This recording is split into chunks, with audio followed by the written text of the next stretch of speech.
DPOA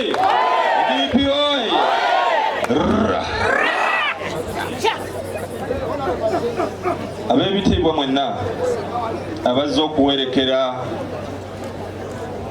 omulongo Kato, abantu abamu bamanyi nti omulongo abuuka, naye omulongo omukulu abula bubuzi. N'olwekyo Kato Lubwama yabuze. Abayize Oluganda olwo mukikubire mu ngalo.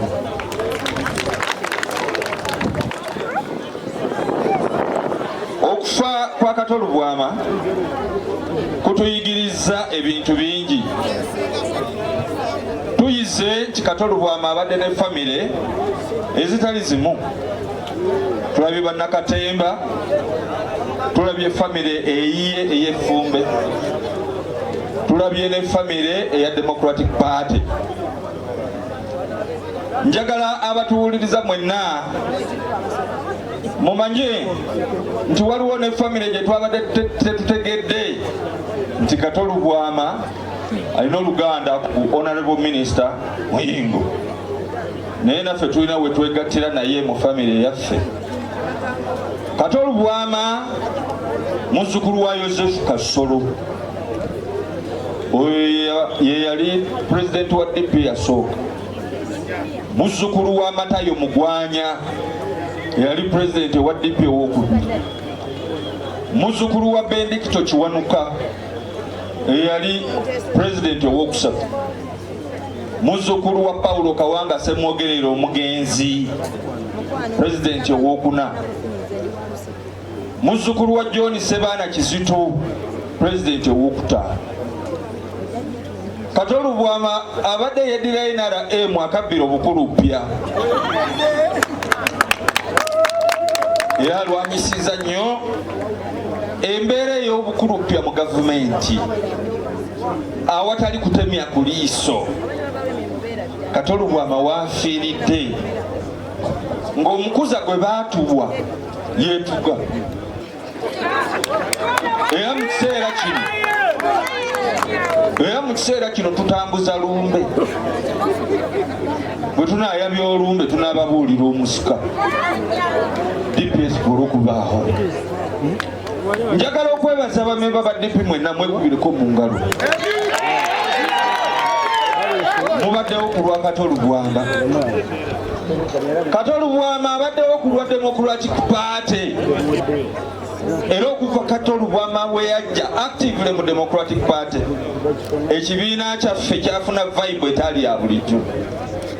Era yayigiriza ne ba performing artists nti osobola okubeera mu performing art naye n'obeera munnabyabufuzi asobola okukola landmark ku byobufuzi bya Uganda. Ekyo Kato Lubwama kyabadde. Kato Lubwama yayimusa ekibiina kyaffe era n'akiyiriza n'oluyimba DPS mbudde. Kakasa olunaku lwaluli lwayimbibwamu. N'olwekyo tuviiriddwako omuntu abadde alina ekikanga mwagaagavu ng'era ayagaagaza enduli ya Democratic Party okusobola okulaakulanya ensa ez'amazima n'obwenkanya, okwagaliza abantu bannayuganda n'okwagala Uganda eyawamu okugenda mu maaso n'okukulaakulana. Yabadde Kato Lubwama. Enkungubaga ya Kato Lubwama tebadde ya bulijjo. Twatukungubaze kumala ennaku 7 era nga yalagira abantu baselebrating obulamu bwe.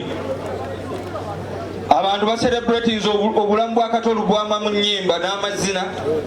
Era sirema kwebaza ba performing artists mwenna olw'okussaamu Kato Lubwama ekitiibwa, obulamu bwe ne bubeera meaningful gye tuli. Abakungubaze tubadde tuteeka okukungubaga kubanga okuviibwako omuntu abadde akusitula buli kaseera gw'omulaba si kyangu kumwerabira. N'olwekyo we shall miss Kato Lubwama.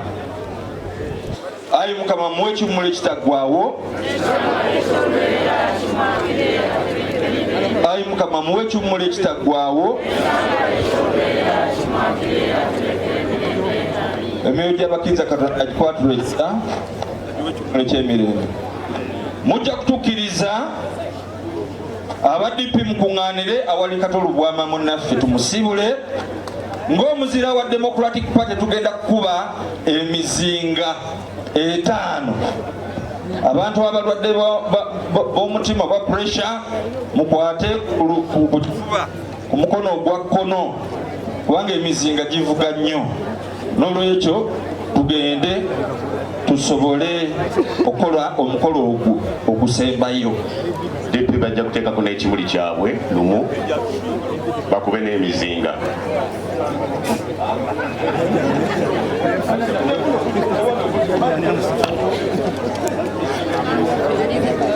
Kale bagenda kuba emizinga ojja gyuli etaano.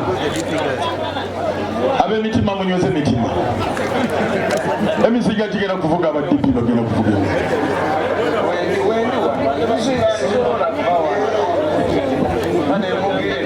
Mwetooloole wali eri musobole okubeera okumpi ne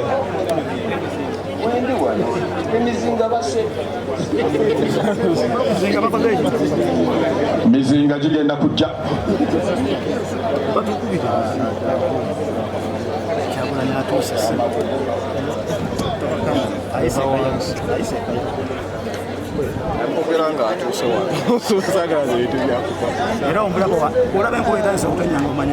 Bannange abalina obulwadde bwa pressure mbasaba mwetegekere kino ekigenda okuddirira. Nja kusaba omulongo Babirye Kabanda otukulembere mu kusaaka olugoye n'ekimuli.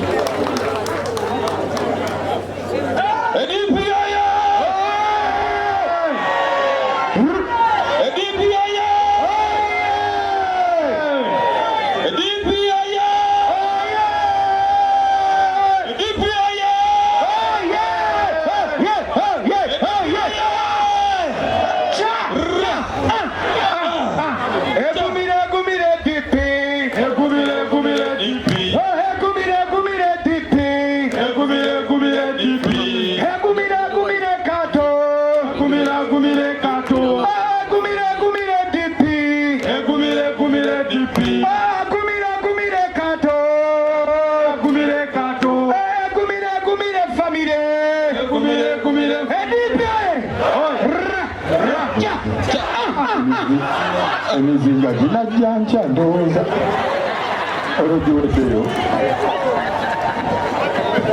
emizinga gyegyo kuraca